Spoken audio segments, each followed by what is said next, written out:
¿Cómo están? Muy buenas noches, bienvenidos y bienvenidas a Desiguales. Acá estamos, noche de miércoles en la televisión pública. ¿Cómo va, Caruso? Muy bien, Lucila. ¿Estuvo bien o no? Sí, estuviste muy bien. Ah, bueno, listo. Bueno, arrancamos Desiguales con algo que nos preocupa y mucho, y seguramente lo van a poder ver de fondo en cualquier momento. Tiene que ver con la intromisión del gobierno de la provincia de Jujuy, Gerardo Morales, a través de las fuerzas de seguridad, en una universidad, en la sede del rectorado de la Universidad de Jujuy.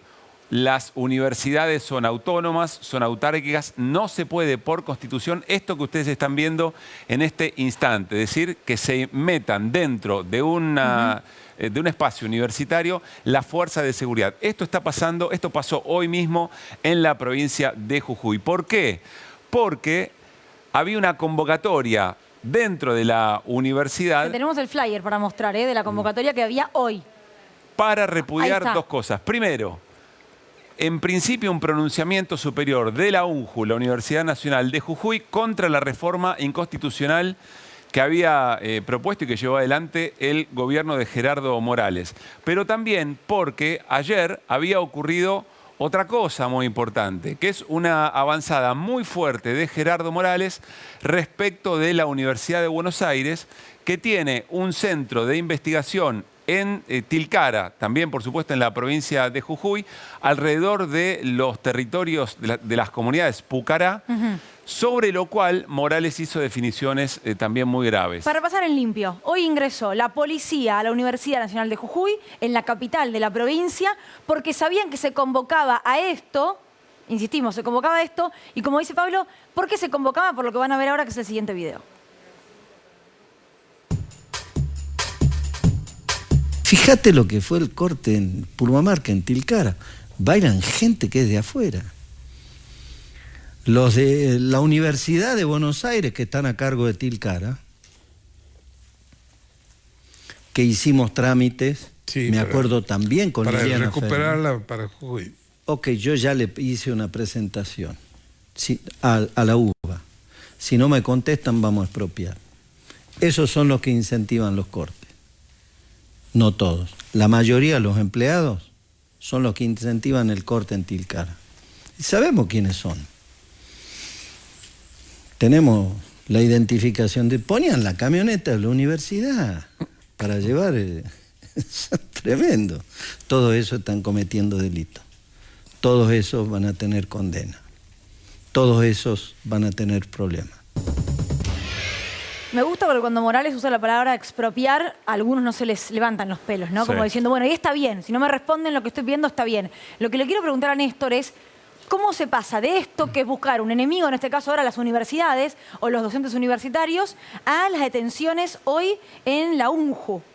Bueno, hay además de esta cuestión una diversificación de los enemigos. Buenas noches ante todo. Una diversificación de los enemigos. Hoy se produjeron episodios de detenciones masivas en Humahuaca, bajo cargos de privación ilegal de la libertad y sedición, y hay en estos momentos una situación de extrema tensión también en La Quiaca, donde, bueno, en un rato vamos a estar conversando con alguien que entiende y mucho de esta situación porque la está padeciendo. Lo que hay es una situación de casi paramilitarización en determinados puntos de Jujuy que terminan con estas imágenes que hace más de 40 años no se veían en la Argentina, la invasión de fuerzas de seguridad a una universidad.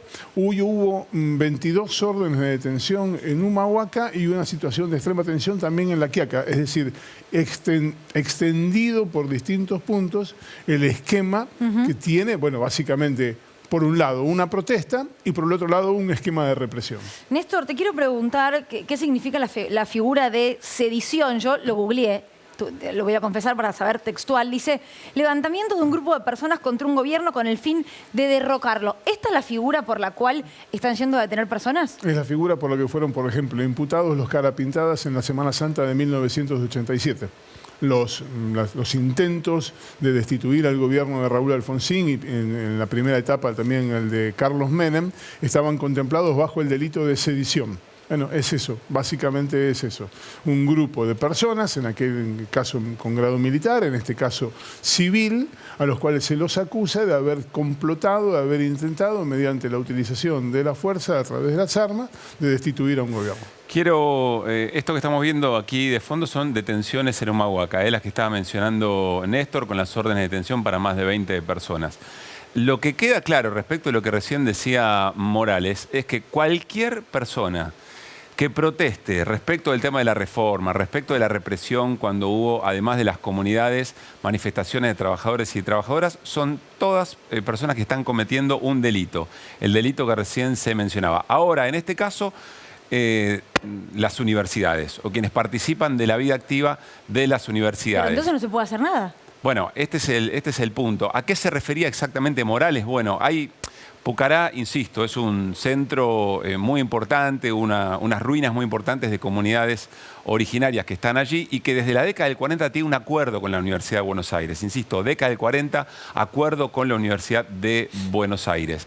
Ahí hay un centro universitario y efectivamente quienes participan de ese centro universitario y de esas actividades están a favor de las protestas, razón por la cual se los vio, tuvieron presencia en los cortes. Eso es lo que Morales dice. Bueno, ahí hay personas que están cometiendo este delito.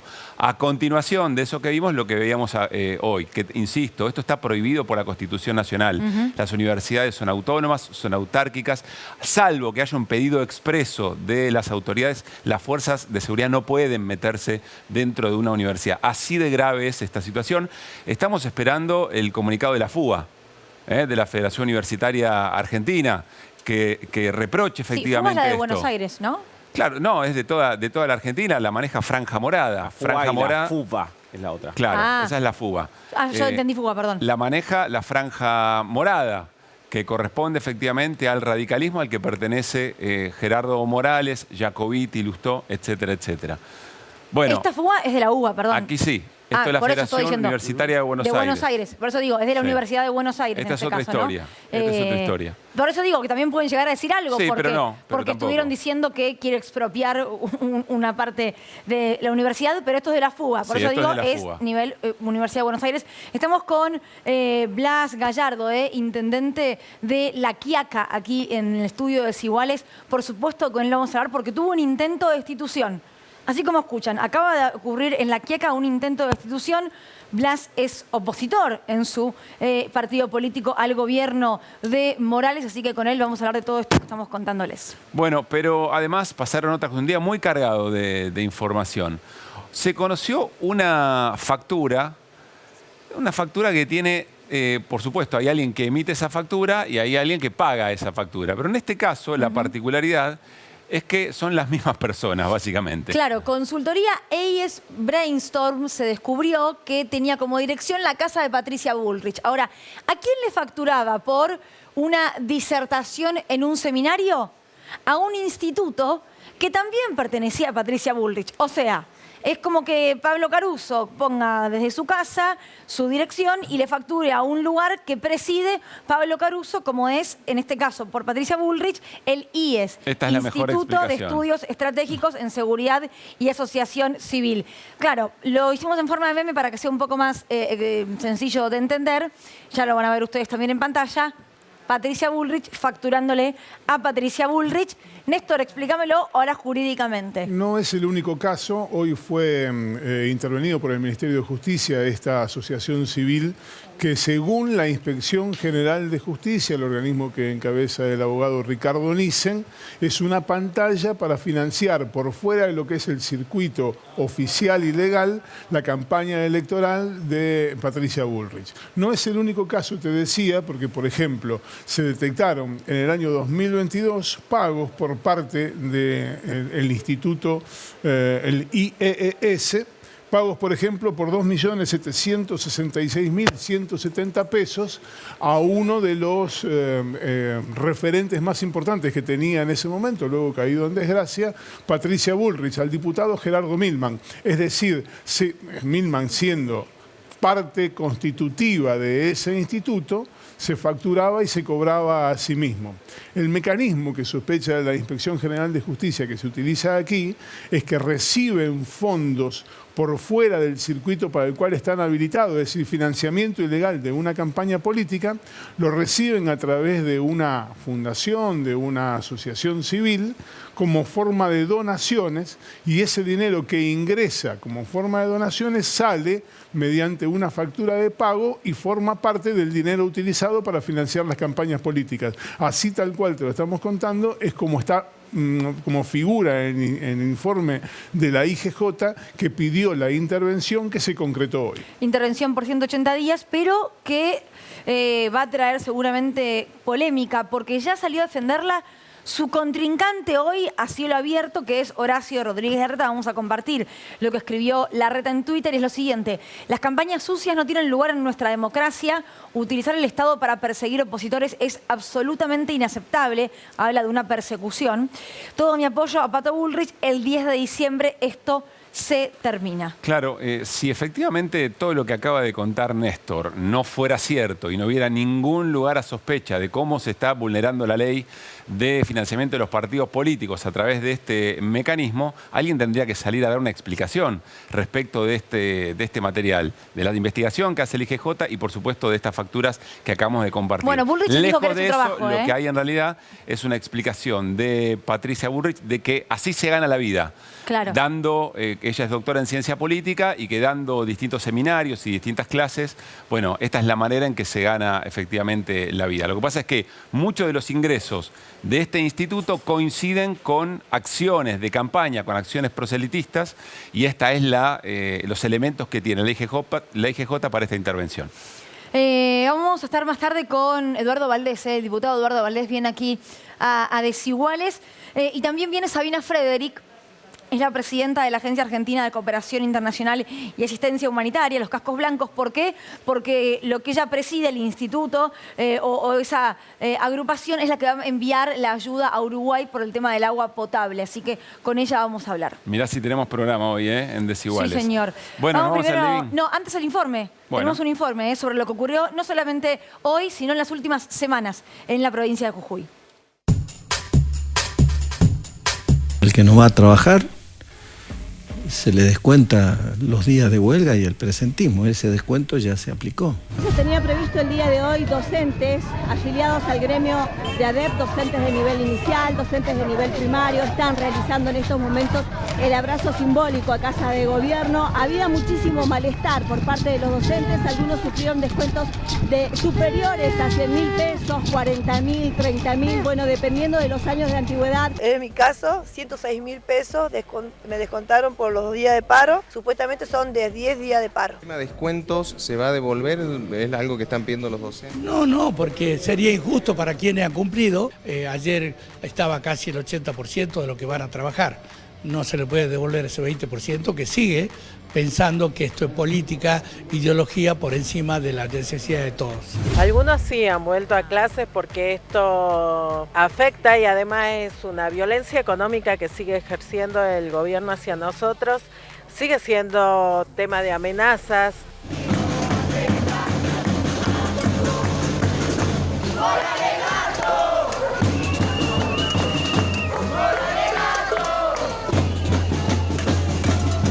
Acá están mis compañeras que han venido desde La Quiaca porque quieren respuesta, porque queremos saber qué pasó con la plata de su sueldo, de Abrapampa, de La Quiaca. Un tiempo ya, por parte del gobernador de la provincia, Gerardo Morales, estamos recibiendo una persecución política feroz. El pago de sueldo de los trabajadores municipales, no hemos recibido el dinero que venía habitualmente depositando la provincia, por lo cual hoy por hoy en el municipio de La Quiaca, desde el sábado pasado hasta hoy, no ha cobrado sus sueldos. En el corte de Abrapampa, en el corte de La Quiaca, todos motorizados por los intendentes, estos dos cortes. Nosotros necesitamos cobrar nuestros haberes porque somos personal que hemos trabajado nuestro mes como corresponde, porque todos somos familias numerosas, lo necesitamos. Bueno, muy buen resumen de la producción. De hecho, Blas, aparecías en el informe, lo presento formalmente. Blas Gallardo, intendente de La Quiaca. A ver, ¿cómo podrías describir lo que está ocurriendo en Jujuy no sé si son las últimas 2-3 semanas al menos, ¿no? Sí, nosotros desde el 2019, cuando asumimos la intendencia, lo venimos sufriendo el gobernador, ¿no? Él no acepta, no tolera, no soporta que uno piense distinto a las pretensiones que él sugiere, ¿no? Muchos comisionados municipales del palo de él también lo refieren. Ellos dicen deberse al gobierno provincial, nosotros no. Nosotros nos debemos a una gente que nos eligió para que gobierne la ciudad. Y de esa manera lo planteamos. Se nos acusó de delincuentes, se nos acusó de que nosotros financiamos el corte en La Quiaca, se nos acusó también de transportar gente de Bolivia para los cortes, o sea, no olvidamos de eso. Siempre estamos siendo continuamente acusados. Aparte de una ciudad como la que vos gobernás, con una ida y vuelta constante con Bolivia. Digo, acusar de traen extranjeros para un corte es hasta ridículo. Claro, es muy ridículo. La verdad que nosotros tenemos que salir a desmentir toda la semana a desbocados funcionarios provinciales que nos atacan de esta manera, ¿no? En esta persecución política que estamos sufriendo ferozmente, ¿no?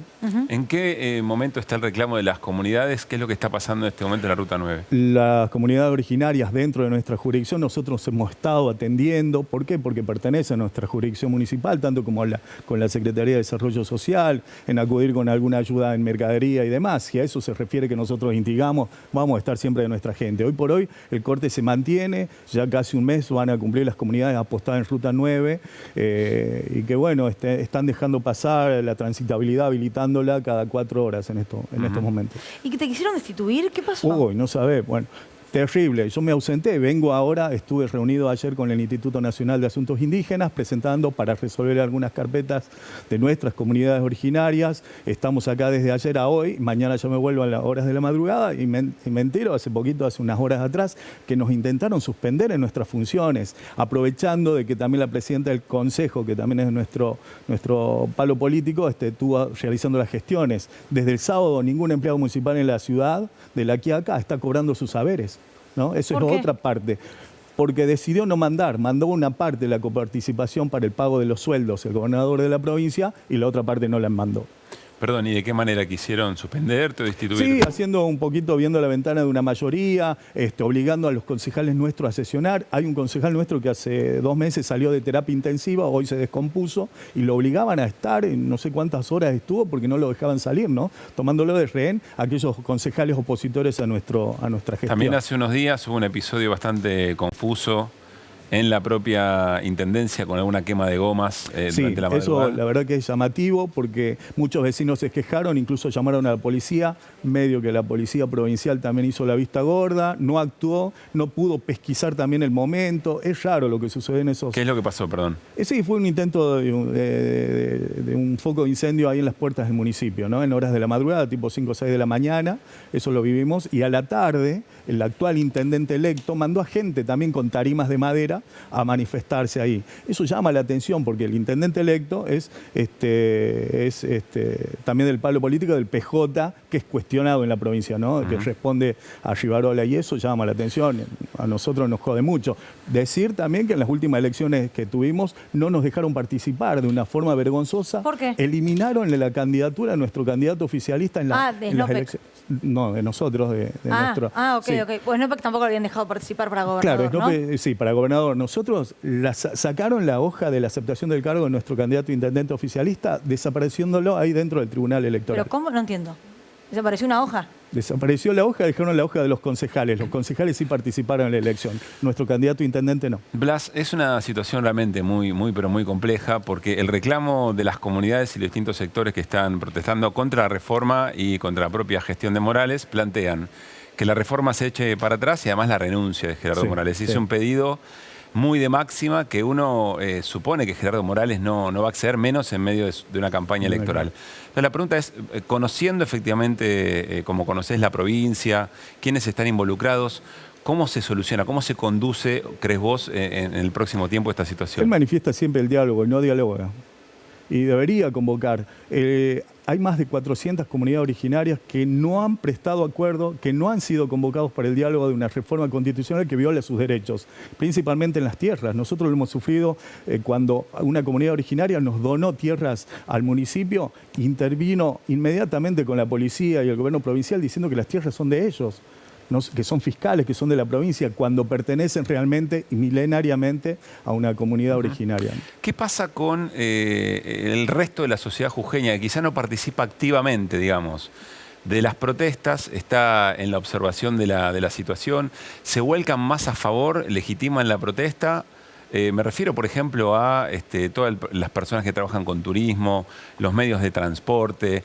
Es decir, el resto de la sociedad que no está tan involucrada en las manifestaciones y observa la situación. ¿Qué palpas ahí como intendente? Nosotros hemos palpado, recorriendo la ruta, que hay un acompañamiento de la sociedad, de la Puna y de la Quebrada. A pesar de que no tenemos representatividad legislativa, hay dos diputados que están elegidos tanto por Quebrada y Puna, pero no tienen de los 48 que están en la legislatura, ¿no? No hay una defensa real de los recursos de la Puna. Cuesta mucho para nosotros, aquellos que habitamos, y siempre le digo al gobernador, ¿qué espera de que yo, criado, nacido y como Colla también, tengo que defender también y acompañar los derechos de los pueblos originarios? No sé si te enteraste y viste lo que recién contaba Néstor respecto a las detenciones. Sí, en Humahuaca hay detenciones arbitrarias por el hecho de solo manifestarse y pedir que los concejales peticionando por escrito y luego manifestándose frente al Consejo Humahuaca, hicieron que pueda ser rechazado a través de ese consejo. Después salió la presidenta del consejo, también del palo político del gobernador, a decir que fue apretada, que fue extorsionada y demás, lo cual no es cierto, y bueno, se produjeron las detenciones del caso.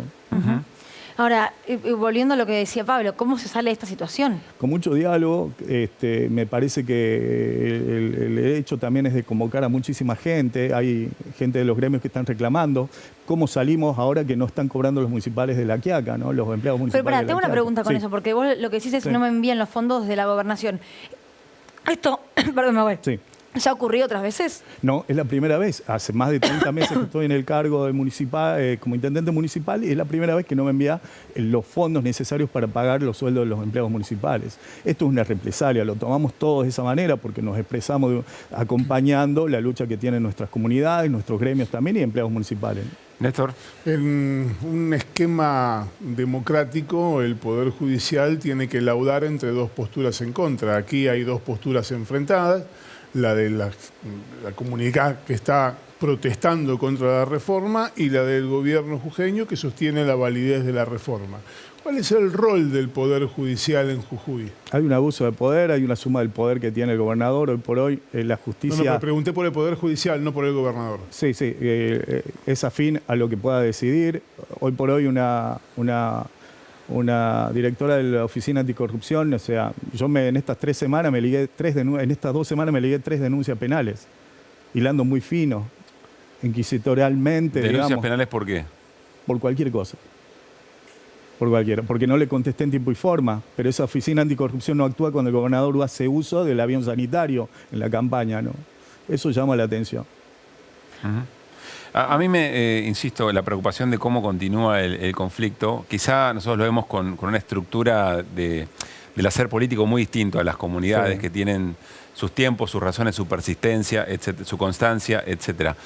Pero Morales utiliza esta situación en el marco de la campaña. Es decir, es imposible que él vuelva atrás porque mostraría, sería desdecirse de todo lo que efectivamente esgrime para postularse como precandidato a vicepresidente. Sí. Esta es la situación que uno no imagina, quizá desde la Ciudad de Buenos Aires. ¿Cómo puede continuar? ¿Vos cómo te imaginás los próximos días? ¿Qué grado de tensión hay en las calles? Hay un grado de tensión muy grande. Hay un grado de tensión de parte de las comunidades, los gremios que no soportan el abuso de poder que está ejerciendo el gobernador y que la verdad que esto recién empieza para muchos y no sé dónde vamos a terminar. Entender que él necesita mostrar esta mano dura para cierto electorado, pero estamos sufriendo, jujeños y jujeñas, el abuso de poder que tiene, ¿no? Y que muestra a qué costo. ¿Y Sadir, que es el gobernador electo, crees que va a ser exactamente igual? Si va a ser vicepresidente electo. No, el nuevo gobernador, digo, porque Morales no va a ser más gobernador a partir de diciembre. Sí, él pudimos dialogar, pero muestra y también condice con todo lo que dice el gobernador. No es que tenga otra postura o otra mirada también de diálogo. Nosotros lo hemos sufrido. Esta mañana estuvo la presidenta del Consejo tratando de destrabar esto del pago de los sueldos y no fue atendida. No fue atendida ahí en la Casa de Gobierno de la provincia. ¿Tenés contacto, Blas, con dirigentes del oficialismo de la provincia que quizá públicamente no cuestionen nada respecto de cómo se está conduciendo el gobernador, pero quizá en lo privado muestran matices, objetan, son críticos. ¿Tenés vínculo con la oposición política? Tengo algún tipo de contacto, pero no un vínculo directo donde podamos resolver situaciones de los municipios con la provincia. No lo hemos tenido en estos 3 años. Todo lo que llega de coparticipación o asistencia financiera es para el pago de sueldos. Yo con la coparticipación federal que gira el gobierno nacional a las provincias no he recibido para realizar obras o para realizar mejoras. Todo han sido gestiones acá con los distintos ministerios. ¿Los trabajadores y las trabajadoras del municipio comprenden la situación o te reclaman a vos? Hasta ahora comprenden la situación y nos acompañan en ese reclamo que ha sido una represalia que ha ejercido el gobierno de la provincia para con el municipio de La Quiaca, que bueno, se expresa en este sentido acompañando la lucha del pueblo originario. ¿Y algún otro municipio le pasó lo mismo, sabes? Sí, cercano ahí a La Puna también, que es el municipio de Abrapampa, ¿no? Que el intendente de Abrapampa también no le giraron solamente la mitad de los fondos, nada más para pagar el sueldo, ¿no? ¿Y qué pasa con respecto al turismo? Porque se vienen las vacaciones de invierno, la provincia de Jujuy es una provincia con lugares hermosos, la verdad, para ir de vacaciones. ¿Va a haber una caída ahí, crees? Creemos que sí, porque bueno, de acuerdo a la agitación que continuamente y esto que no sabemos dónde vamos a terminar con lo que provoca, porque teniendo en cuenta el gobernador lo que no ataca hoy por hoy son los síntomas de la causa que tiene, ¿no? Lo que ha causado él y es responsable lo que está causando en la provincia. Es duro para eso. Esperamos que no, pero bueno. Porque él pidió directamente por tuit que no vayan. En una nota que dijo que la gente no vaya porque bueno, está muy con mucho conflicto en la provincia. Claro. ¿A vos te parece bien eso, que diga que no vayan? Sí, nosotros somos una ciudad de paso ahí en La Puna donde mucha gente transita para ir a Bolivia, Perú. No hemos recibido esa merma, están trabajando en los hoteles normalmente, pero como te digo, no puedo explayarme de lo que dice la quebrada, ¿no? Para terminar, Blas, el tema de las universidades, ¿cómo crees que esto puede llegar a repercutir? ¿Cómo es la tradición universitaria en Jujuy, ¿no? Digo, las universidades, el peso que tienen, cómo trabajan en conjunto por las detenciones de las que estábamos hablando hace un rato? Sí, la verdad que eso es lamentable lo que viene sucediendo. Ya no sabe quién culpar. El gobernador nos culpó a nosotros de financiar, nos culpó a los intendentes, a los estudiantes de agitar, a la gente de Bolivia, a los turistas que vienen ahí. La verdad que va a terminar muy mal esto. Espero que lo puedan frenar desde el gobierno nacional porque se está ejerciendo un abuso de poder muy fuerte y una persecución política a aquellos que pensamos distinto. Blas, gracias por haber venido. Buen regreso a La Quiaca. A ustedes, gracias. Muchas gracias. Bueno, nos vamos a ir con Flor. Con NASA. Con NASA, perdón. Nos vamos a la mesa, es la costumbre. Un gran abrazo para Flor. Obvio. Barragán. Bueno, NASA... Con NASA que viene a ocupar el lugar de Flor, claramente. Basta, NASA, por favor. Sí. Bueno, negociaciones con el Fondo Monetario. Negociaciones con el Fondo Monetario, Pablo, que la verdad es que no terminan más, ¿no es cierto? Parecía que la tercera era la vencida, pero no. Finalmente hoy, a último momento, se determinó que no se iba a viajar a Washington. ¿No se viajó al final? No, finalmente me quedé con lo último. Se nota no, es que tenés que estar preguntando minuto a minuto porque a la mañana es una cosa, el panorama es una cosa, y a la tarde es otra y a la noche ya no se viaja. A ver, el viaje ya se pospuso 3 veces. Se iba a viajar el domingo, después se pospuso para el martes, se pospuso para el miércoles y finalmente no se va a viajar hoy. Se estima que ese viaje, ya no te puedo decir mañana porque no se puede garantizar, ¿sí? Hay que esperar a que, según dicen desde el Ministerio de Economía, que también hay que decir, manejan las negociaciones bajo 7 llaves, a que finalmente confirmen que el día tal va a ser el día en que se viaje y lo sostengan durante todo el día.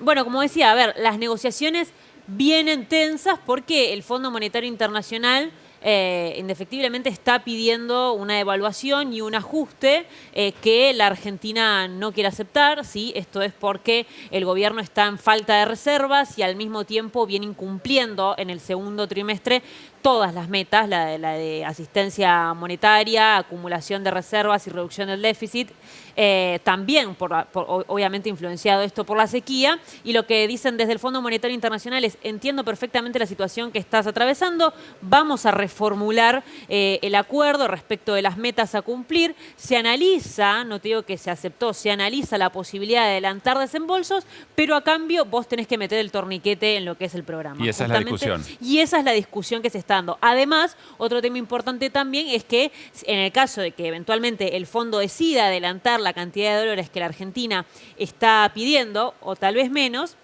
Bueno, a ver, ahí se desarma lo que es el cronograma de pagos. Vos sabés que el cronograma de pagos al Fondo Monetario Internacional está calzado justamente con el cronograma de los desembolsos. El Fondo Monetario te da el desembolso y vos le pagás. ¿Por qué le complicó tanto al Banco Central pagarle el último vencimiento por 2.600 millones de dólares? Porque no tenía el desembolso que ya tendría que haber entrado para ese momento, que eran por 4.000 millones. Entonces tuvo que hacer ese malabar de pagar con DEX y al mismo tiempo pagar con yuanes.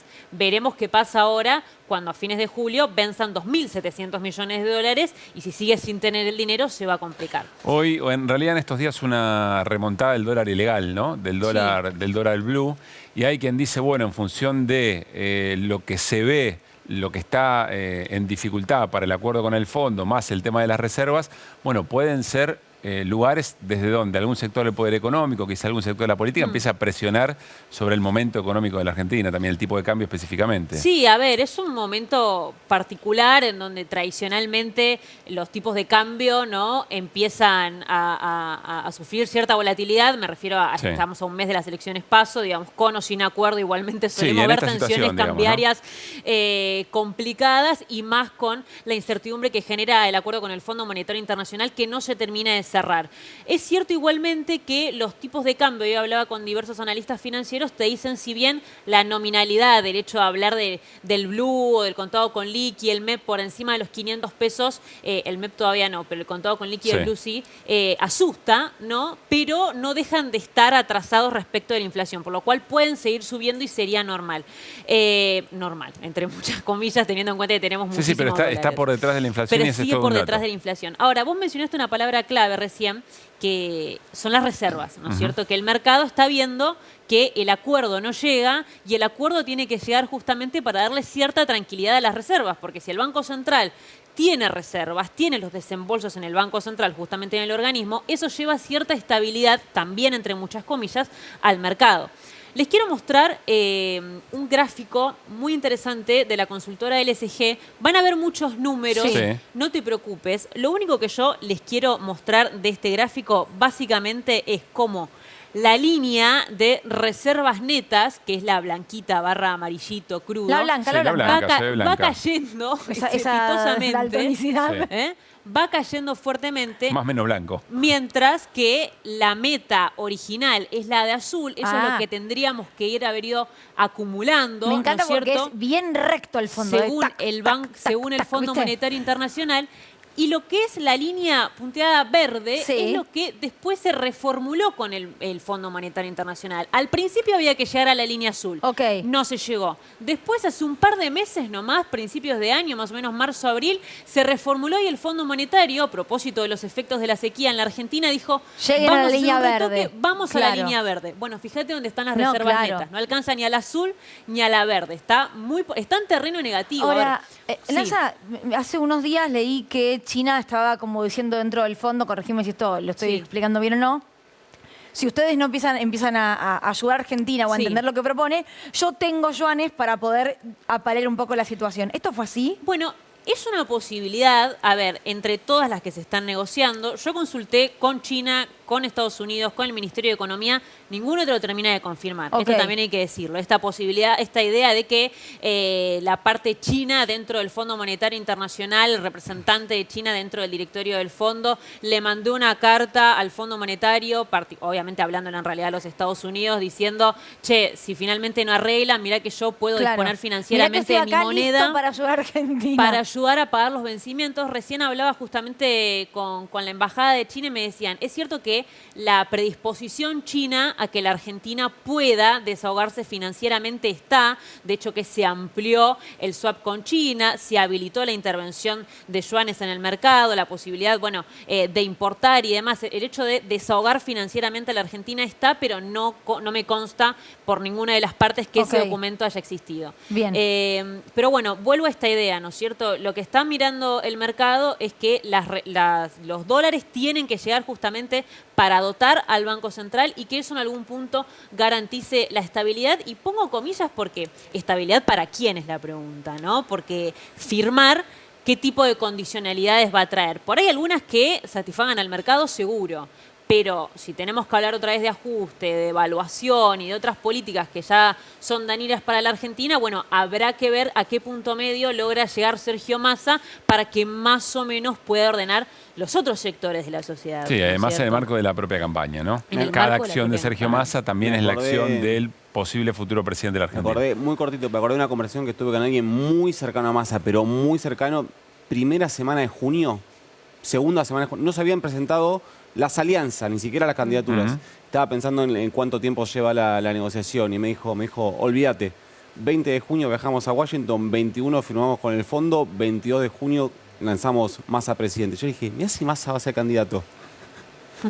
Y Massa de candidato. Es difícil. O sea, en ese momento parecía más cerca el acuerdo con el fondo que Massa candidato. No, es que el optimismo era muy grande dentro del gobierno, no solamente del masismo, dentro del gobierno. cumplirse un mes directamente. Yo recién hablaba de esa fecha. con un sindicalista que me decía, yo hablé el sábado con Massa y la cosa parecía encaminada. Evidentemente tan encaminada no está, o en el medio aparecieron piedras, aparecieron obstáculos, por lo cual no terminan de definir cuáles son las condiciones para finalmente lleguen los desembolsos y el Banco Central pueda hacerse de dólares. Lo último, obviamente que en estas tensiones, ¿no?, que se presentan en las negociaciones aparece un sector de Unión por la Patria, representado por Juan Grabois, que dice, che, viste que al final no había que pagar, viste que había que hacer otra cosa. Bueno, lo cierto es que tanto pagando como no pagando, igualmente la situación tiene sus oscuros, tiene sus gris, sus luces y sus sombras. Sí, además ¿cierto? no hay buen acuerdo con el No hay fondo. buen Es el acuerdo. acuerdo menos malo posible, ¿no? Exactamente, o sea, no pagar tiene sus obstáculos y sus dificultades, como quedar totalmente desconectado del mercado internacional, las sanciones que puedan provenir del fondo, el hecho de que puede generar un descalabro financiero y generar una devaluación de facto que termina en mayor inflación, mayor pobreza, etcétera. Pero al mismo tiempo, firmar un acuerdo con el Fondo Monetario Internacional también tiene sus complicaciones en términos económicos y sociales. Así que lo mejor hubiese sido no tomar el crédito como conclusión. Bueno, pero pasaron Pero cosas. acá estamos. Bueno, Vamos a gracias, ir- NASA. Vamos a ir al living. Sí, nos vamos al living. Está Sabina Frederick, pero antes, Uruguay sin agua. Lo compartimos en el informe y charlamos con Sabina. A donde te llega la vista llegaba el espejo de agua. No había plantas, yuyo que sobresalieran, nada, nada de nada.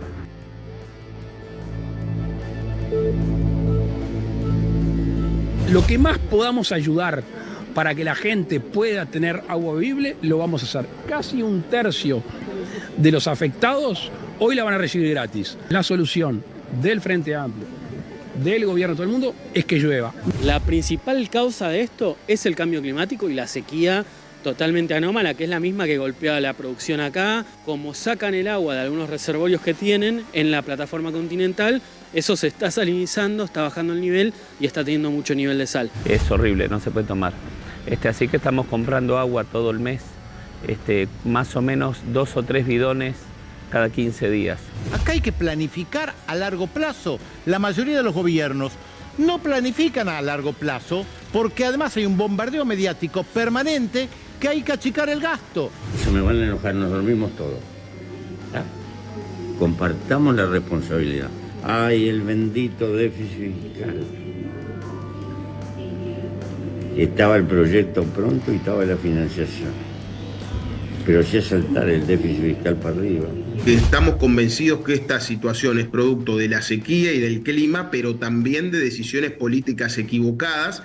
Por ejemplo, no haber construido la represa sobre el arroyo Casupá, que el presidente Tabaré Vázquez le entregó en mano como proyecto culminado al doctor Lacalle cuando asumió. La respuesta del ofrecimiento del gobierno argentino, que es formal, dice que aceptamos.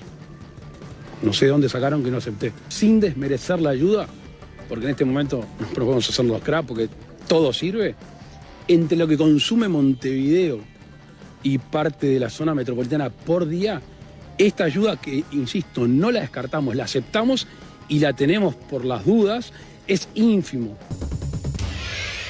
Bueno, muy bien planteado en el informe el problema serio que efectivamente tiene de agua potable el Uruguay. Estamos con Sabina Frederick. Ella es la presidenta de la Agencia Argentina de Cooperación Internacional y Asistencia Humanitaria y presidenta de Cascos Blancos. Sabina, buenas noches, bienvenida. No, buenas noches a ustedes, gracias por la invitación. ¿Cuál es el rol que tiene la institución o las instituciones que presidís en términos de ayuda a otro país?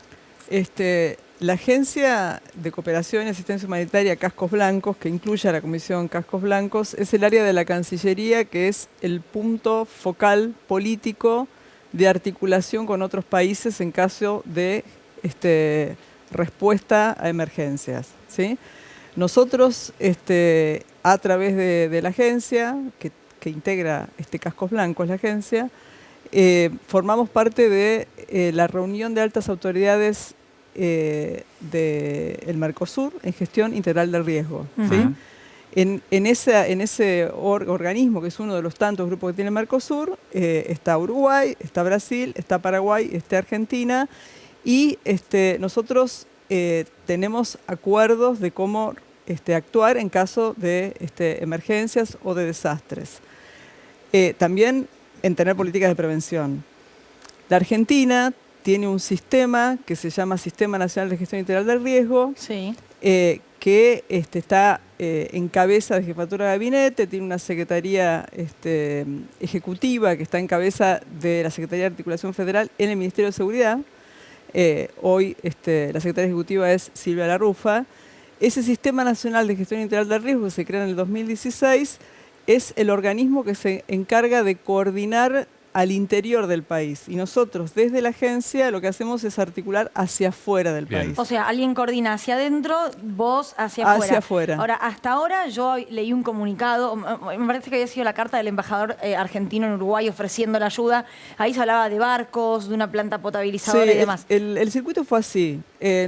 Yo recibo, por la relación, digamos, institucional, pero también personal que tengo con el titular del SINAE, que es el Sistema Nacional de Emergencia de Uruguay, que se llama Sergio Rico, recibo una consulta sobre la capacidad que la Argentina tiene para envasar agua potable, ¿sí? Ellos no tenían en ese momento, estoy hablando del 16 de junio, ellos no tenían en ese momento problemas de acceso al agua potable, lo que necesitaban era llevarla hasta Montevideo. Claro. Entonces, nosotros hicimos las averiguaciones a través del Sistema Nacional de Gestión de Riesgo, o sea, Secretaría Ejecutiva, cabeza de Silvia Larrufa, Ministerio de Defensa, AISA, hicimos todas las averiguaciones y ahí teníamos sí la capacidad de llevar una planta ensachetadora de agua, de medio sachet de medio litro, 1.700 sachet de medio litro por hora, puede producir esa planta móvil que es del Ejército Argentino. Y respondimos eso, tenemos esta capacidad. Esto fue a mitad de junio. Esto fue a mitad de junio. La semana siguiente de esa consulta, que no tuvo respuesta, o sea, simplemente, bueno, nosotros dijimos tenemos esta capacidad. Nuestro canciller se encontró con el canciller de Uruguay en Washington y le retransmitió la posibilidad que teníamos de enviarles esta planta móvil a nuestro costo, y no tuvimos más respuesta. El 26 de junio nos llega una nota que llega a través de la embajada nuestra en Uruguay, o sea, recibida por Iribarne, que nos llega a nosotros, de la intendenta de Montevideo avisando, la carta es del 26 de mayo, o sea, un mes antes, avisando de la situación que estaban atravesando y de una solicitud de recursos de ayuda económica. O sea, ahí hubo un cruce. Bastante, sí, claro, porque digo, si a finales de mayo la intendenta le dice al gobierno argentino en Uruguay, bueno, che, me pueden ayudar con ayuda económica en este caso. A mitad de junio el gobierno argentino, mediante tu gestión, dice, bueno, tenemos una planta potabilizadora que puede ir, si quieren, a costo nuestro. Recién a fin de junio, desde Uruguay te dicen a vos, che, me estuvieron pidiendo sí, claro, el tema ayuda es que económica. Ustedes saben que hay la intendenta de Montevideo es del Frente Amplio y o sea, no forma parte del oficialismo, con lo cual ahí hay una tensión. El titular del SINAE, del Sistema Nacional de Emergencia de Uruguay, es el articulador, o sea que para nosotros institucionalmente lo que corresponde es Estado-Estado. Claro. Es decir, nosotros no podemos responder a la Intendencia de Montevideo, lo que hacemos es responder al Estado Nacional de Uruguay. Y eso fue lo que hicimos. Cuando llega esa carta, nosotros le comunicamos, obviamente, formalmente a la Cancillería uruguaya, Ministerio de Relaciones Exteriores de Uruguay, al Sistema Nacional de Emergencia de Uruguay y a la Intendencia de Montevideo, que tenemos no solo la planta ensachetadora, sino también la posibilidad de enviar un buque, un aviso de la Armada, que eso lo ofrece también el Ministerio de Defensa, con una capacidad de carga de 300 toneladas de agua potable que abastecería AISA, y también la posibilidad de cargar en el buque cisternas. Es un buque que se suele usar para llevar agua potable a la Antártida. Ajá. Para cargar cisternas e inclusive botellas de agua también. O sea, ese fue lo que conocimos todos, ¿no? ¿Esto se ofrece cuándo? Eso se ofrece. La carta sale el 4 de julio y la respuesta del Uruguay llega a la Argentina el 5 de julio, donde, como dice la calle Pou, se nos responde que aceptan, pero que oportunamente nos dirán cuándo podríamos Gracias o te llevarla. aviso cuándo sería. Claro, sí, Bien. pero no, digamos. Esa fue un poco la respuesta. Ya nuestra contraparte del SINAI, que forma parte del Mercosur, había hecho la oferta y no había tenido la respuesta de la aceptación. Hoy hay que decir que Uruguay está también con tormentas. Las tormentas están también en el norte del país, con lo cual ellos estiman que les va a permitir esto estirar la situación que iba a ser crítica de aquí a 15 días, por ahí 2 o 3 semanas más, y para ese entonces creen que la obra que está pendiente de terminarse se va a terminar, con lo cual estarían resolviendo el programa. Ojalá eso Claro, ocurra, igual ¿no? están al borde, ¿no? Están en una situación al borde y están hoy consumiendo agua salada. Sí, no están pudiendo consumir agua, mejor dicho, de la canilla. Exacto, sí, tienen que comprarla. Sí. También higienizarse, cocinar, es complicado con esa agua porque es un agua no recomendada para la salud. Y bueno, yo creo que las declaraciones de Mujica son muy claras, ¿no? Hay una responsabilidad, yo creo que es compartida, ¿no? Porque el Frente Amplio termina el 2020, hay evidentemente obras que no se hicieron. Claro, ahora, aclaro por el GRAF, porque nosotros habíamos entendido que esa ayuda iba a ser enviada, por ahora no va a ser enviada. No. O sea, eso aclarémoslo, porque Uruguay dijo, gracias por tu ofrecimiento, pero no necesito yo te tu voy a ayuda. decir cuándo la voy a aceptar. Pero lo que no o la termino voy de a entender recibir. ¿esto implica algún grado de tensión? Porque Uruguay puede disponer de esa ayuda. No, Uruguay nuestra parte es ofrecerlo. Está en condiciones de decir que no. Lo que me parece es que lo que termina, me parece, ocurriendo en la relación entre nuestro presidente y el presidente de Uruguay es una especie de una descortesía, porque nosotros tenemos una relación solidaria, es un país vecino, tenemos una historia, tránsito permanente, relación cultural, en fin, toda una serie de cuestiones, más allá de las diferencias políticas, y el presidente debería haber sido un poco más, creo yo, gentil con el ofrecimiento. ¿Vos entendés que fue descortés la calle Pou? Y yo creo que es un poco descortés, me parece, por los comentarios posteriores, ¿no? En fin, me parece que no. ¿Y qué crees que motiva eso? ¿Momento político, diferencias políticas? Bueno, creo que nuestro presidente lo ha dicho claramente, ¿no? Hay algunas tensiones que se producen en las reuniones del Mercosur, que por ahí hacen que la relación no sea una relación lo suficientemente respetuosa y cordial entre sobre todo de él, me parece, ¿no?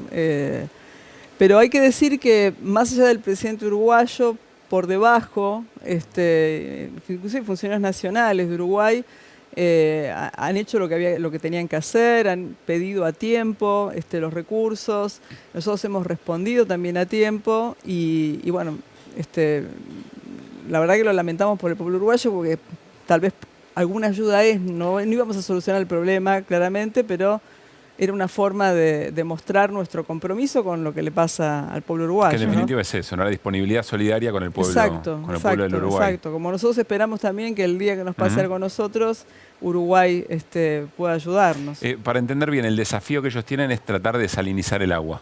Porque la reserva de agua dulce es lo que está Ellos se secó. en la cuenca del río Santa Lucía es la que está seca y es la fuente de abastecimiento de agua potable. Nuestra fuente de abastecimiento de agua potable es el río de la Plata, que es dulce y que se alimenta del río Paraná. Por eso cuando nosotros tuvimos el problema de sequía y baja del río Paraná, que hubo un gran trabajo ahí del Sistema Nacional de Gestión de Riesgos, de todos los organismos nacionales que tienen intervención para ir controlando, y de hecho hoy todavía hay una mesa de monitoreo de la Cuenca del Plata. Nosotros tenemos que cuidar nuestro río Paraná y el río del Plata. Ellos lo que tienen es el problema de que cuando baja el agua dulce de la cuenca de Santa Lucía, que viene del norte y desemboca cerca de Montevideo, el agua de mar entra sobre el frente de Montevideo y entonces no pueden potabilizar el agua. Claro. Tendrían que desalinizarla y eso es un proceso que no existe hoy como forma de potabilización. Claro, el trabajo que tienen que terminar de hacer es el de una represa, que esto es lo que decía... Exacto, sí, más otras obras más. Claro, sí. Para poder contener. O sea, en conclusión... Ahorrar la agua, digamos, una represa para ahorrar agua. Claro, no, y la verdad que en conclusión, y esto me sorprende un poco, yo no había entendido, no me había quedado claro que la ayuda había sido rechazada.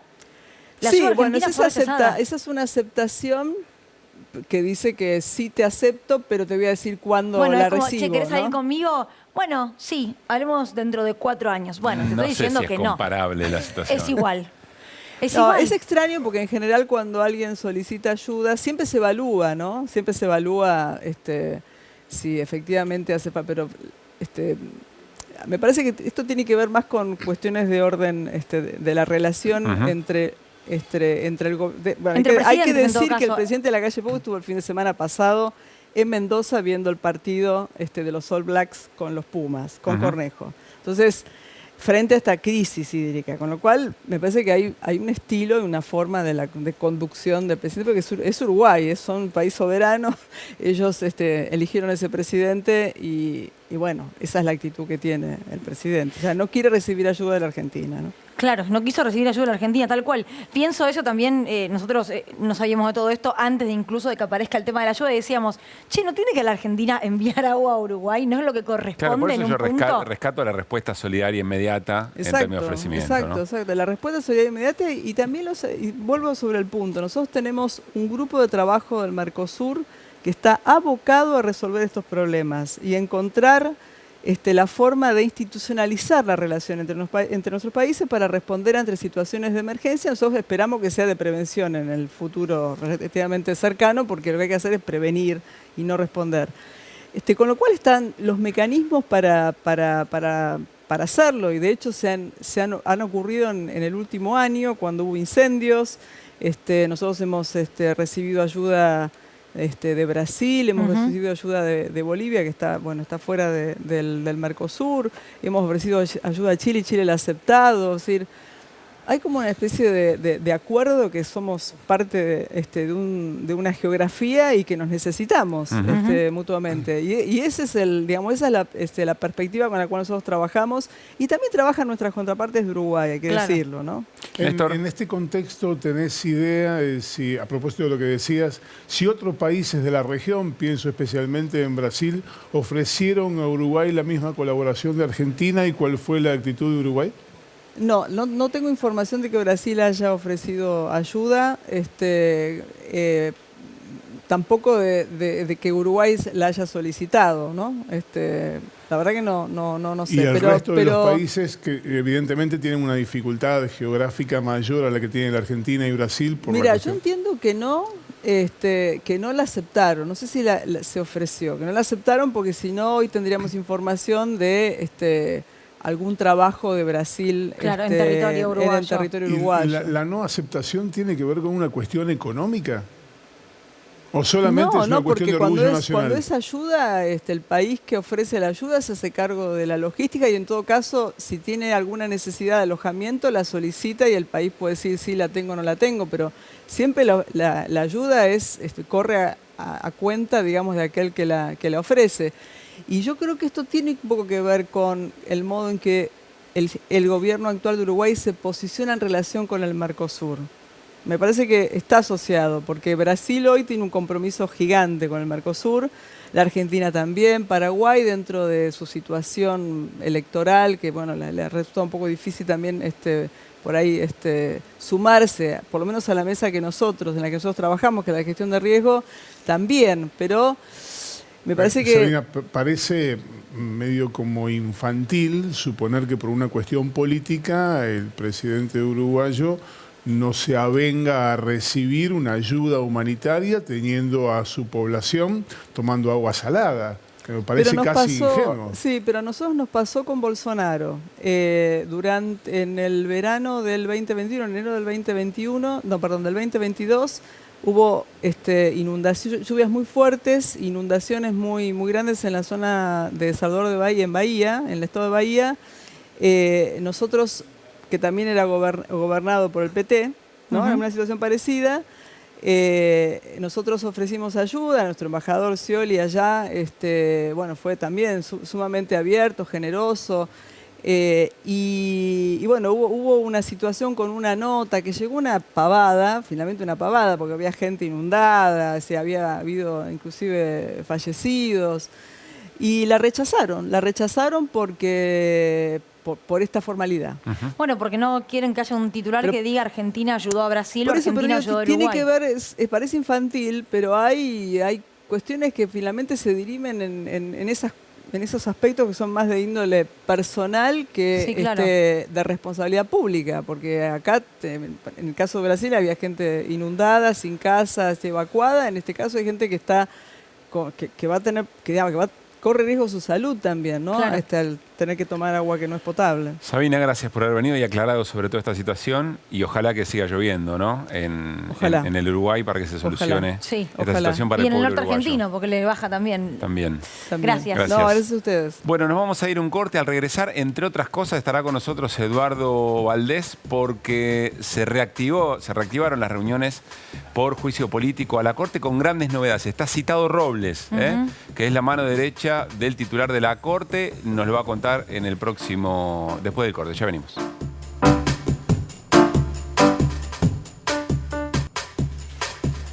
Estamos al aire en Desiguales. Hoy tenemos Cierta dispersión, ¿no? No, vos más disperso, usted no lo aceptás. Yo siempre La lo acepto. solidaridad como ante todo. No, yo lo acepto. El espalda con espalda. Yo lo acepto. Bien. Néstor, todo querido. tuyo. Vamos a hablar de un dictamen que firmó hoy Juan Bautista Maí, que es el fiscal general de la ciudad de Buenos Aires. Ayer la Corte Suprema le corrió el cuerpo a la cuestión de la candidatura de Jorge Macri y con ese corrimiento de cuerpo, lo contábamos ayer, resolvió sin resolver. El hecho de decir, yo en esto no me meto, es un aval tácito a la candidatura de Jorge Macri. Pero en esa resolución la Corte dijo, además, mirá, hay una causa que está tramitando ante los tribunales de la capital federal, que es el lugar donde debe tramitar.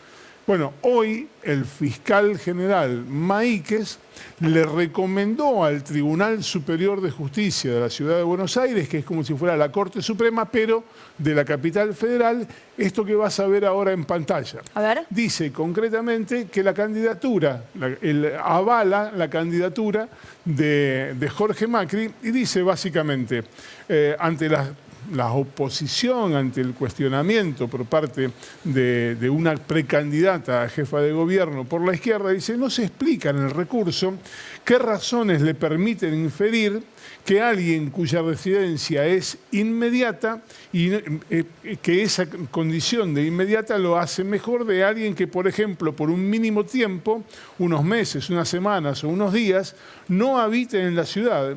Y mucho menos de una persona que, como en el caso del aquí cuestionado de Jorge Macri, durante más de 30 años habitó y ejerció su actividad profesional en la ciudad.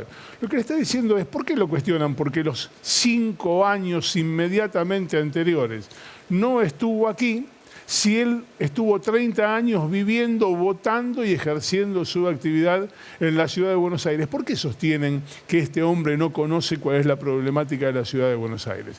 El planteo parece razonable. Parece razonable desde el punto de vista de por qué prohibirle a alguien que vivió durante 3 décadas en la ciudad de Buenos Aires que pueda ser candidato a jefe de gobierno. Y está bárbaro. El tema es por qué esta interpretación que se hace aquí, la Corte Suprema no la hizo también en el resto de los casos. ¿Qué es lo que va a terminar pasando? Que el Tribunal Superior de Justicia va a habilitar a Jorge Macri para que sea candidato a jefe de gobierno y pueda competir en las PASO contra Martín Lustó. Al final es como Clarín Espósito, sabe cómo van a fallar, conoce los fallos antes que salgan. Ah, bueno, pero es más fácil que la tabla del 1.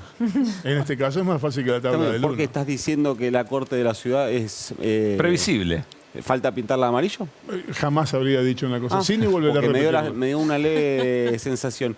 Hoy tuve la posibilidad de entrevistar a Martín Lustó y le pregunté, por esto empezó, después de todo el caso Franco Rinaldi, empezó el radicalismo a hablar de la situación de la situación judicial, iba a decir la legalidad, de la judicialización, vamos a decir, de la candidatura de Jorge Macri. Habló Emiliano Jacobiti, le dijo que parecía que la candidatura era rara, ese fue el adjetivo que utilizó, y hoy le pregunté a Lustó por esto y su respuesta fue algo así como: yo no soy constitucionalista, pero si a mí me preguntás qué es lo anterior a 20, para mí es 19, 18, 17, si me preguntás qué es lo 5 anterior a 20, dijo que me pareció una respuesta interesante, es decir, está empezando a poner el radicalismo el ojo ahí.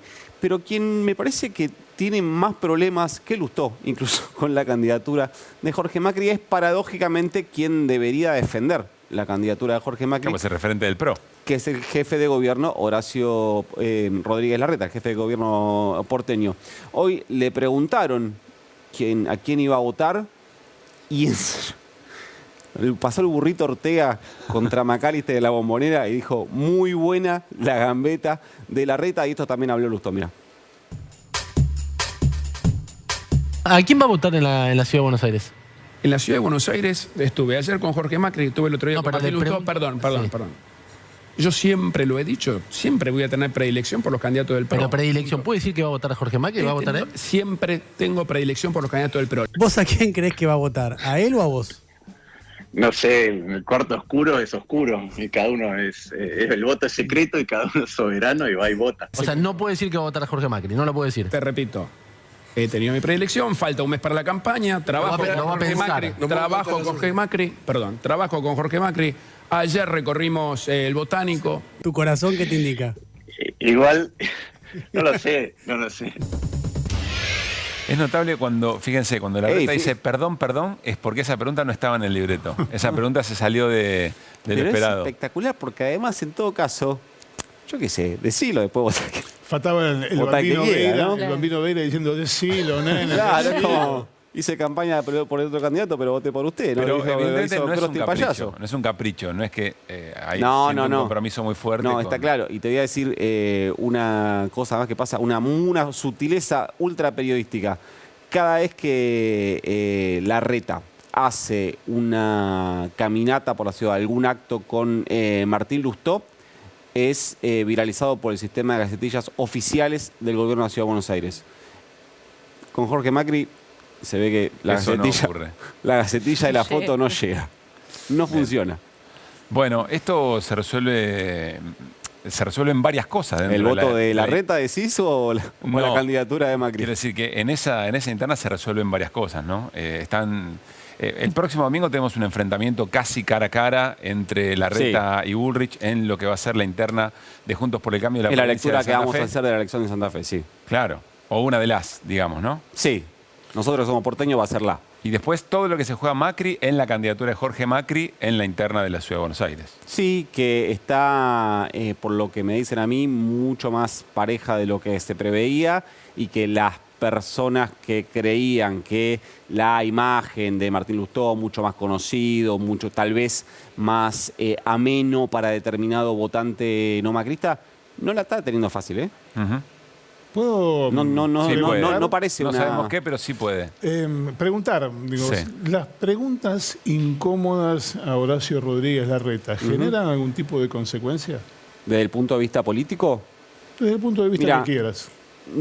Sobre político, eso, social, no lo económico. Sé. Hay algo que sí le pasa y que está medido y que me lo contaron casualmente hoy, como si lo hubiésemos ensayado esto, que vamos a empezar a dejar de ver a Horacio Rodríguez Larreta cuestionando a Macri jefe, a Macri Mauricio. Porque cuando lo cuestiona, según su focus group, sí.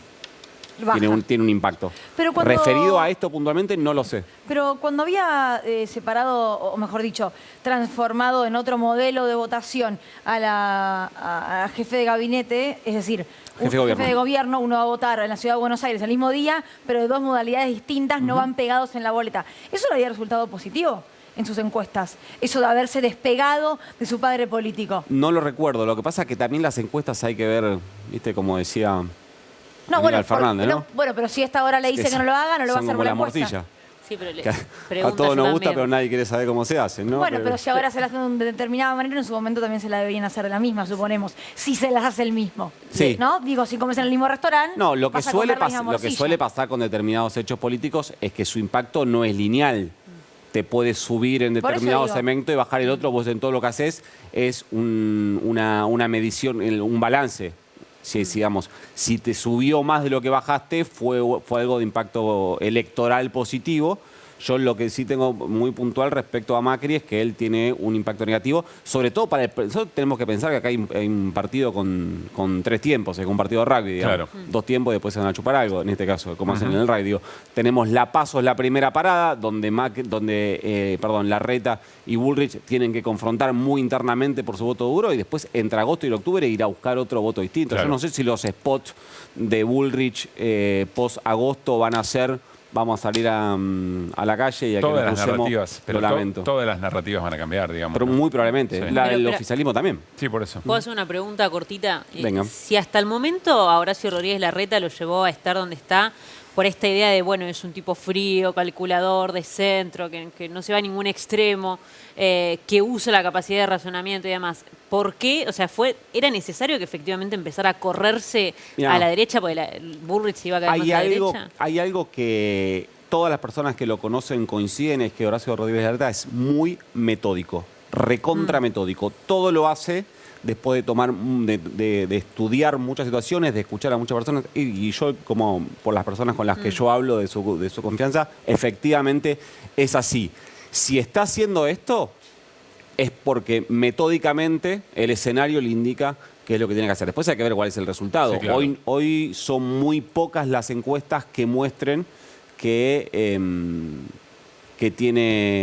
es favorito a la interna del PRO. Vamos con nuestro invitado. Dale, vamos Estamos al living. con el diputado Eduardo Valdés en el living de Desiguales. ¿Cómo estás, Eduardo? ¿Cómo va? Muy bien. ¿Qué hay de cierto? Voy a romper el hielo con otra cosa. ¿Qué hay de cierto que en nuestra última entrevista vos estabas saliendo o participando de la sesión el miércoles en diputado? Nosotros salimos vía móvil. Estaba nuestra compañera Sí. Flor Alcaraz. ¿Qué hay de cierto que antes de entrar al aire preguntaste cómo habían salido Huracán y Rosario Central porque te interesaba? Es cierto. Muy bien. Es cierto. ¿Con qué bueyes aramos, Lucila? Vos me decís a mí que yo expongo lo que decimos fuera del aire. Quiero decir esto solamente. No, quería saber si Quiero decir negaba. esto solamente porque Hoy después está soy yo, contra ¿eh? mí. Hoy Taca, está taca, contra taca, mí. En fin. la que anda boqueteando. Bueno, Eduardo, está bien. Es tremendo, ¿Cuánto Eduardo. vigilante? Perón dijo atentos y Eso- vigilantes. eso Se fue fueron todos los vigilante. atentos, La quedaron que los hice fue de vigilantes. vigilante. La que hice fue de vigilante, ¿eh? Tenemos Está nuestras vigilanteando a los productores. Eduardo, ¿qué se llevaron de la sesión en la que participó Silvina Batakis de la Comisión de Juicio Político? Y bueno, y la citación de Silvio Robles para la próxima, del 1 de agosto, ¿no? Sí, fue muy importante porque Silvina Batakis, que en ese momento era la secretaria de Interior, estamos hablando del motivo por el cual nosotros comenzamos el juicio político. Te digo, como yo fui el acusador, el motivo de la acusación fue precisamente la información pública que nosotros obtuvimos a través de medios públicos de diálogos entre Silvio Robles y Marcelo Alessandro, jefe, ministro de Justicia de la ciudad, Robles, el número 2 de Horacio Rosati, presidente de la Corte, donde en esos diálogos que conocimos por medios públicos hablaban de un arreglo de una sentencia que inclusive Robles le dice no dejes de ponerle el nombre Robles porque la hice yo a imagen de lo que ustedes pedían. ¿Qué sucedió ayer con Batakis? Que Batakis compartió la primera audiencia de conciliación que convoca la Corte Suprema de Justicia al Estado Nacional con el gobierno de la Ciudad de Buenos Aires. Ella era la número 2 de Guado de Pedro, Secretaria de el ministro del Interior, secretaria de provincia, y se le preguntó quién acompañaba al jefe de gobierno de la Ciudad de Buenos Aires y ella contó quiénes Pará. eran. Vamos a ver lo que respondió Batakis. ¿Cómo no? Cuando le ¿Cómo preguntaron no? esto, ¿Cómo no? vamos a compartirlo. En definitiva, más allá de que exista pasos, como hay algunos que especulan, que dicen que hay que esperar que pase las pasos porque... Creo que era José Mayans, Sí, me parece. y era el pero Senado, Me además. parece que era el Senado, además. Eso es otro informe, una información que tiene Néstor para contarnos. Ya vamos a ver el video de Silvina Batakis respondiendo a esto en la Comisión de Juicio Político, diciendo, bueno, en la reunión estaba fulano, mengano, sultano, y estaba efectivamente Robles, pero correspondía que esté Eduardo, entiendo yo, como representante Bueno, de Rosati en esa... es que si la Corte era mediadora... Si correspondía el acta que se labra después de esa reunión donde se da fe de lo que Sí. sucedió durante la audiencia, no lo pusieron a Silvio Robles. Ahora sí vamos a ver ¿Por a qué no lo Batakis, ponen a Silvio? Bueno, Ahora sí dale. la vemos. De este lado estábamos sentados el gobierno nacional, estaba primero el ministro de Pedro, luego estaba yo y el subprocurador 10 y detrás de nosotros el resto de los abogados. De este lado recuerdo que estaba Horacio Rodríguez Larreta, no recuerdo quién estaba acá en el centro, y en esta parte estaba el subsecretario de Hacienda. Bueno, esto tiene como varios asientos. Y bueno, el señor Silvio Robles estaba sentado en este punto. ¿Por qué recuerdo esto? Porque me acuerdo que me llamó mucho la atención, porque nos habían dicho que era una audiencia privada. Y bueno, cuando yo estaba sentada acá, me doy vuelta para ver si estábamos solos. Y bueno, veo al señor Robles, con quien no crucé mirada porque él estaba mirando su celular. Una audiencia privada en la que entonces no tenía que haber nadie. Lo cierto es que en el acta que se labra de esa audiencia no figura Silvio Robles. ¿Y por qué no figura Silvio Robles? Y acá viene la cuestión. La causa por la cual nosotros iniciamos el juicio político, que fue la misma causa por la cual la Procuración del Tesoro de la Argentina recusó al juez Rosati en este juicio político, en el juicio por coparticipación, es porque en el diario Perfil, 2 meses antes, había salido la fiesta de otro Maíque. Siempre aparece un Maíque. Después volvemos sobre Juan Bautista Maíque y su fallo de hoy porque le quiero comentar algo.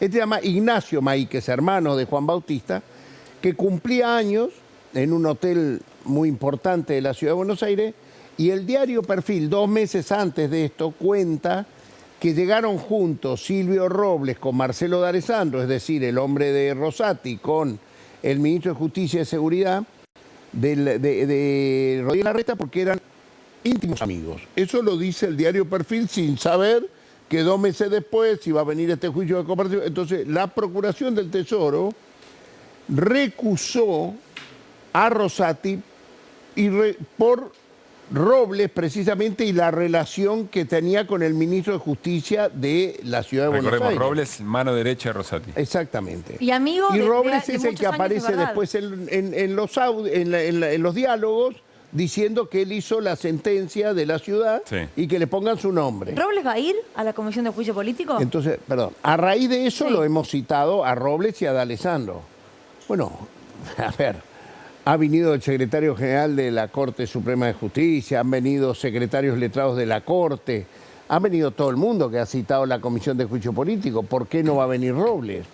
En todo caso, si le hacemos alguna pregunta que va en contra de su defensa, él puede decir que esa pregunta no la contesta porque va en contra de su defensa, pero que yo sepa, hoy Robles no tiene ninguna causa judicial en su contra porque las hizo cerrar todas rápido. Pero lo que es importante que se sepa es que el juicio político se inicia no por el fallo de coparticipación, mucho tiempo después del fallo, cuando aparecen estos diálogos entre Robles y D'Alessandro, que le cuesta el puesto a D'Alessandro. O sea, vamos a hablar claramente. Le cuesta el puesto. Rodríguez Larreta lo tiene que sacar a D'Alessandro. No lo sacó por el agua escondido, donde iba este Maíquez que ustedes nombraron recién, que es el que hizo el fallo a favor de Jorge Macri, ¿no? Que también, de eso sí podemos hablar, me gustaría decirles que hay un precedente del Tribunal Superior de la Ciudad que todavía no falló, pero el único caso que hay sentencia del Superior Tribunal de la Ciudad es uno que sucedió sobre un dirigente de la coalición cívica, Adrián Pérez, que quiso ser candidato a jefe de gobierno, era funcionario nacional, o sea que él de lunes a viernes estaba en la ciudad de Buenos Aires y los fines de semana vivía en Azul. Entonces él planteaba la alternancia y había sido diputado nacional muchísimos años, por lo tanto también tenía en esos días residencia en la ciudad y el fin de... Y sin embargo, el Tribunal Superior de la Ciudad, que el profesor Espósito dice que va a fallar... a favor de Jorge Macri. Bueno, él sabe más que yo, así que sabrá por qué. Pero lo que quiero decir es que es sorprendente que, fíjense, ¿por qué tienen que ir a la justicia? Porque la Constitución de la Ciudad de Buenos Aires dice que para ser jefe de gobierno de la Ciudad de Buenos Aires o legislador de la Ciudad de Buenos Aires, uno tiene que haber nacido en esta ciudad o vivir los últimos 5 años en la Ciudad de Buenos Aires. No 5 años. No, los últimos 5 vivir años. los últimos. Y entonces el fallo de Adrián Pérez, que hace el Tribunal Superior de la Ciudad, que es el que regiría ahora, que sentaría jurisprudencia, yo me lo anoté. Lo firma quien dictaminó, la doctora Ana María Conde, una brillante jurista del Superior Tribunal, que dice que no le acepta a Adrián Pérez su petición porque él tenía alternancia y exige, según ella, la lectura de la Constitución de la ciudad tiene que ser residencia habitual y permanente, continua, inmediata, quiere decir inmediata de la candidatura, sí, continua, estable durante los últimos 5 años anteriores a la elección. Esta es la interpretación que hace 5 años el Superior Tribunal de la Ciudad, del caso Pérez, que hace de la Constitución de la ciudad, sí, y que le aplican a Pérez. Esto es lo que Maíquez hoy hace todo al revés. Eduardo, y la Constitución no cambió, ¿eh? La integración del Tribunal Superior de Justicia que dictó ese fallo que acabas de leer, ¿es la misma que la integración actual? No, la doctora Conde no está ahora, pero está el doctor Lozano, la doctora Ruiz, que estaban en aquel momento y votaron en contra de la postulación de Pérez, y hay 3 votos que veremos son nuevos. Si estuviéramos en un juicio diría no más preguntas, señor juez. Respecto de aquel tribunal. Entonces por eso no me animo a contradecir al profesor Espósito, porque él tiene más... Pero eventualmente, si fallara a favor de Jorge Macri, estaría contradiciendo otro fallo del tribunal respecto de la interpretación de la Constitución. A ver, vamos a ser justos. Está contradiciendo la Constitución de la ciudad, que hablaba de 5 años o nacés en la Ciudad de Buenos Aires o vivís los últimos 5 años a ser postulado. Pero perdón, entiendo Macri que hay una Jorge diferencia. Macri nunca vivió, era disjockey. Eduardo, entiendo que hay una diferencia, porque esto fue noticia en los últimos días, entre los requisitos para ser legislador y jefe de gobierno. Para jefe de gobierno la palabra inmediata no está. No, sí está. No está. No, para jefe de gobierno no está. A ver. Se supone que... Pero chicos, se supone... Acá les estoy leyendo el fallo que era para Adrián Pérez, que quería ser jefe de gobierno. Pero yo te digo lo que dice la Constitución. No está la palabra inmediata. No la leamos de la manera maíquezmente de la vida. A ver, la Constitución es una sola. La Constitución establece que uno debe nacer o vivir los últimos 5 años, por lo menos los últimos 5 años. O sea, debería vivir más. No, es que ese está el punto. Dice que debe vivir. Y Jorge no Macri dice fue inmediatos. fue intendente Vicente López hasta hace 4 meses. Tengo una pregunta, más allá de lo que dice, de lo que diga el texto y su interpretación. ¿Cuál es el reparo concreto de alguien que efectivamente conoce la Ciudad de Buenos Aires, trabajó en la Ciudad de Buenos Aires, para que si eventualmente... Fue disjockey en la Ciudad de Buenos Aires. Si la ciudadanía quiere elegirlo, lo haga? Bueno, porque, a ver, las normas están por algo. A ver, no es que el constituyente inventó una cuestión. La Constitución Nacional también tiene requisitos para aspirar a ser legislador nacional o presidente de la nación. Se supone en la Constitución de la Provincia de Buenos Aires también, y seguramente cada una de las cartas municipales también tienen requisitos. Están para cumplirlo.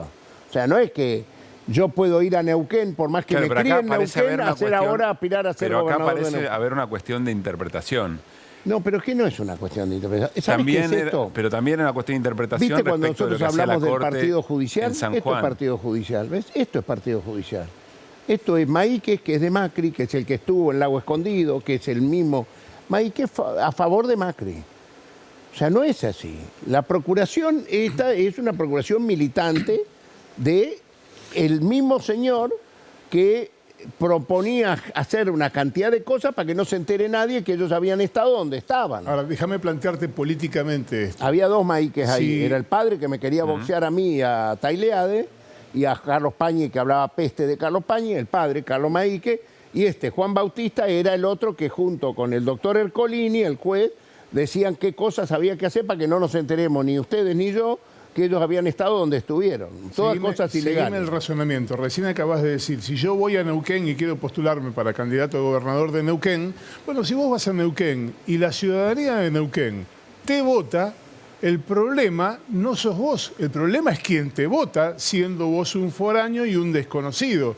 En el caso de Jorge Macri, ¿no sería lo mismo? No, no la comparto. Yo creo que las constituciones están hechas para ser cumplidas. Aparte llama la atención también, Partido Judicial, Maíque, Partido Judicial, la Corte Suprema de Justicia, que dice, no, en la Ciudad de Buenos Aires nadie le pidió nada, pero por antelación, no es que llegó a la Corte la causa. Y el Procurador General de la Nación que dice, por si las moscas tampoco digo en esta que debe meterse la Corte. Muchachos, eso se llama partido judicial. Jugar con la cancha inclinada, con el arco y todos los jugadores que juegan en el Liverpool en la casa de Mauricio Macri. Eso es lo que están demostrando con estos fallos en estos momentos. Pero, Eduardo, ¿no crees que a nivel municipal, distrital, esto siempre suele ocurrir? La gran diferencia está en la Corte. Porque digo, en Tucumán habían habilitado a que se postule Mansur. En San Juan habían habilitado a que se postule Uñac. Ahora van a habilitar a que se postule Jorge Macri. ¿El error no estará en la Corte por decir, che, acá intervengo y acá no? Porque lo que correspondía es que no intervenga en ningún lado. Es lo que yo denomino partido judicial. Eduardo, gracias por haber venido. No, gracias para ustedes. Nos vamos a un corte y seguimos en Desiguales. No tenemos nada de tiempo, así que lo único que les decimos es que mañana, jueves, 9 de la noche, nos volvemos a encontrar. Pasen bien. Buenas noches. Chau.